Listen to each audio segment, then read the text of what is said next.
Halo teman-teman semua, praktisi K3, ketemu lagi dengan Kak Cideni ya. Nah, di video kali ini kita akan tetap membahas terkait dengan SMK 3. Topiknya adalah tantangan dan solusi dalam menerapkan SMK 3.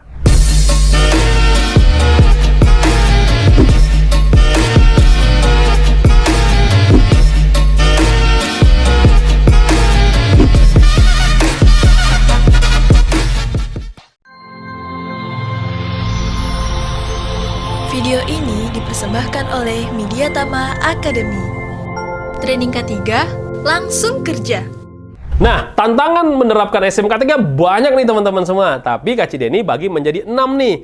Yang pertama, kurangnya kesadaran dan komitmen dari manajemen. Yang kedua, kurangnya pemahaman dan kepatuhan dari karyawan sendiri. Yang ketiga, biaya implementasi yang tinggi. Yang keempat, kurangnya sistem pengawasan dan evaluasi. Yang kelima, budaya keselamatan yang lemah. Dan yang terakhir, sulitnya integrasi SMK 3 dengan proses bisnis perusahaan yang telah ada. Oke, yang pertama, kurangnya kesadaran dan komitmen manajemen. Nah, ini ya, misalkan teman-teman semua, kalau misalkan mau menerapkan SMK 3, saya sarankan sekali manajemen itu diberikan yang namanya awareness ya. Awareness SMK 3 yang mana instrukturnya dapat menjelaskan sanksi-sanksi dan kewajiban kalau perusahaan tidak menerapkan SMK 3. Itu ada di dalam Undang-Undang Nomor 13 Tahun 2003 di pasal 190. Nah, itu harus dijelasin. Supaya apa? Supaya ada kesadaran dan komitmen manajemen untuk meluangkan waktunya menerapkan SMK 3, bisa jadi pada saat meeting gitu kan, menanyakan tentang K3-nya. Yang paling penting adalah anggarannya. Bisa nggak manajemen itu menganggarkan, misalkan kalau proyek itu berapa persen sih dari nilai kontrak untuk anggaran K3. Nah, direktur ataupun project manager harus tahu tuh, punya kesadaran dan komitmen, oh dari nilai kontrak sekian kita harus menganggarkan nih sekian persen dari nilai kontrak. Nah, itu bukti ya, bukti bener-bener real kalau perusahaan atau implementasi atau manajemen berkomitmen terhadap SMK 3. Yang kedua ya, kurangnya pemahaman dan kepatuhan karyawan. Nah, ini nih teman-teman semua ya, kalau kita tidak mendidik karyawan dari awal, misalkan karyawan baru kita tidak berikan safety induction terlebih dahulu pada saat dia baru keterima kerja, aduh repot nanti. Kenapa? Karena di safety induction tuh harusnya ya perusahaan tuh memberikan waktu 1 hari atau 2 hari memberikan minimal basic safety training ya, dasar-dasar keselamatan dan kesehatan kerja di sebuah tempat kerja. Contoh aja misalkan karyawan baru ini nggak boleh masuk ke tempat-tempat yang berisiko ya, apalagi dia nggak tahu risikonya apa dan dia belum berkompeten di situ. Itu harus diinfokan ya. Yang kedua misalkan keadaan darurat dia harus ngapain. Nah, itu harus diinfokan pada saat safety induction. Jadi pemahamannya ini yang paling penting. Dan yang kedua, kepatuhan karyawan sendiri. Kalau kita sudah buat peraturan, harus ada sanksinya loh teman-teman semua. Supaya apa? Supaya si karyawan sendiri juga tahu nih, misalkan kalau ada pelanggaran, contoh, nggak menggunakan APD, misalkan nggak menggunakan helm, ada sanksinya. Apakah itu SP1, SP2, atau bahkan ID card-nya dibolongin. Atau bila perlu, misalkan teman-teman memungkinkan, kasih denda. Nah, itu bagian dari implementasi SMK 3. Jadi nih ya, kurangnya pemahaman dan kepatuhan karyawan ini menjadi kendala juga nih dan tantangan buat perusahaan penerapan SMK 3. Yang ketiga ya, tantangan berikutnya adalah biaya implementasi yang tinggi. Nah, sering Kak Cideni itu kadang di telepon atau dihubungin, "Pak, kita mau SMK 3 nih, ya.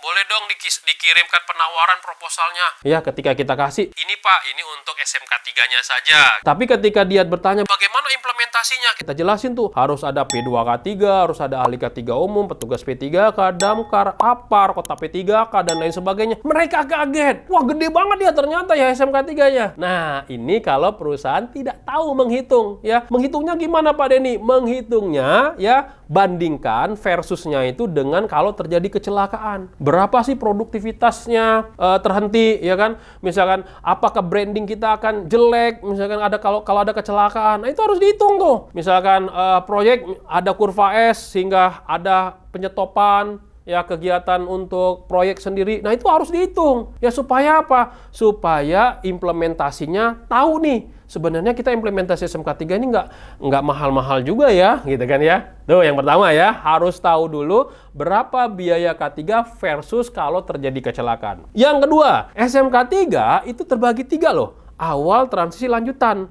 Jadi misalkan perusahaan baru menerapkan SMK 3, nggak perlu yang ambil tingkat lanjutan. Tingkat awal aja. Kenapa? Karena tingkat awal itu 64 kriteria, itu minimum requirement yang kita harus siapkan. Nah, di video sebelumnya kita sudah berbicara ya, sudah kita infokan teman-teman kalau mau SMK 3 ada minimum requirement yang teman-teman harus penuhi. Jadi itu ya, biaya implementasi yang tinggi kadang menjadi kendala juga perusahaan mau implementasi SMK 3. Yang keempat, kurangnya sistem pengawasan dan evaluasi. Nah, ini juga nih ya, kalau kita implementasi SMK 3, harus ada yang namanya audit internal secara rutin. Karena kalau nggak ada audit internal, bingung nanti, ini konsisten nggak sih penerapan SMK 3? Nih, kendala banget ya, misalkan kan SMK 3 ini kan 3 tahun sekali teman-teman.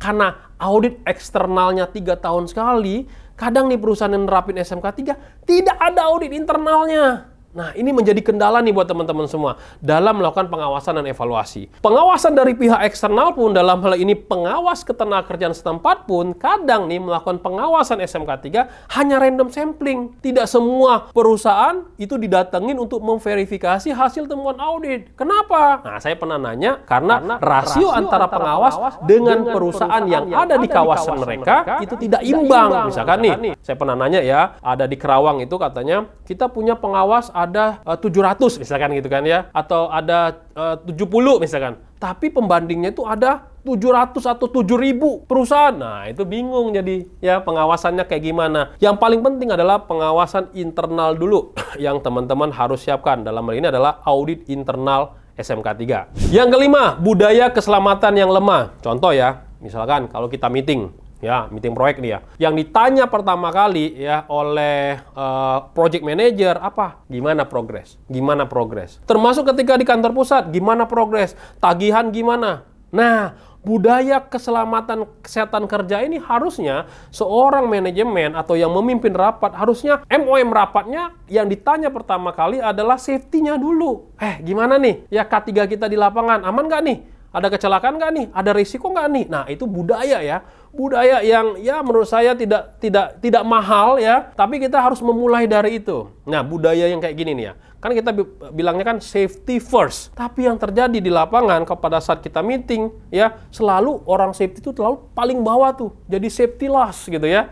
Nah, ini salah satu membudayakan K3 di tempat kerja kita. Termasuk juga program-program safety talk, safety meeting, ya itu harus dibudayakan, dirutinkan setiap hari atau setiap minggu. Bahkan ada namanya manajemen walkthrough, ya itu juga dibudayakan ya, supaya terciptalah yang namanya budaya keselamatan kesehatan kerja. Nah, ini salah satu kendala kalau implementasi SMK 3, budayanya masih lemah. Yang keenam, terakhir nih ya, sulitnya integrasi SMK 3 dengan proses bisnis perusahaan. Misalkan ya, perusahaan sudah implementasi ISO 9001-2015 terlebih dahulu. Ucuk-ucuk masuk SMK 3. Nah, kalau misalkan nih ada tim ISO sama tim SMK 3 atau tim K3 tidak terintegrasi, nanti masing-masing ini akan berjalan sendiri. Yang terjadi apa? User yang akan bingung. Contoh ya, misalkan pada saat saya audit, Pak boleh dikasih lihat prosedur procurement misalkan gitu kan. User bilang lagi Pak sama saya, Pak Denny, mau prosedur procurement versi mana? Versi ISO atau versi SMK 3? Nah, ini nggak boleh. Kenapa? Karena tim ISO sama tim SMK 3 jalan sendiri-sendiri. Lemahnya atau sulitnya integrasi ini kalau misalkan tim ISO sama tim SMK 3 tidak bisa menyatu. Nah, caranya gimana solusinya? Ya, duduk bareng ya. Coba dibuat namanya matrik korespondensi antara klausul ISO sama kriteria SMK 3 mana yang sama. Ini harus diintegrasikan ya. Jadi prosedur-prosedurnya harus terintegrasi, kebijakan harus terintegrasi, program-program mutu dan K3-nya juga harus terintegrasi. Oke ya, itulah bagian atau 6 dari tantangan dari SMK 3 ya. Jadi kesimpulannya, penerapan SMK 3 itu memiliki banyak tantangan, tapi nih kalau misalkan ada komitmen manajemen, edukasi pekerja, optimalisasi anggaran, sistem pengawasan yang baik, serta pembangunan budaya keselamatan yang kuat adalah kunci dari implementasi SMK 3 untuk mengurangi kendala atau tantangan dari SMK 3 itu sendiri. Oke, itulah teman-teman semua untuk video kali ini. Kalau memang video ini menarik, silakan di-share ke teman-teman yang lain, nyalakan loncengnya dan subscribe. Salam safety!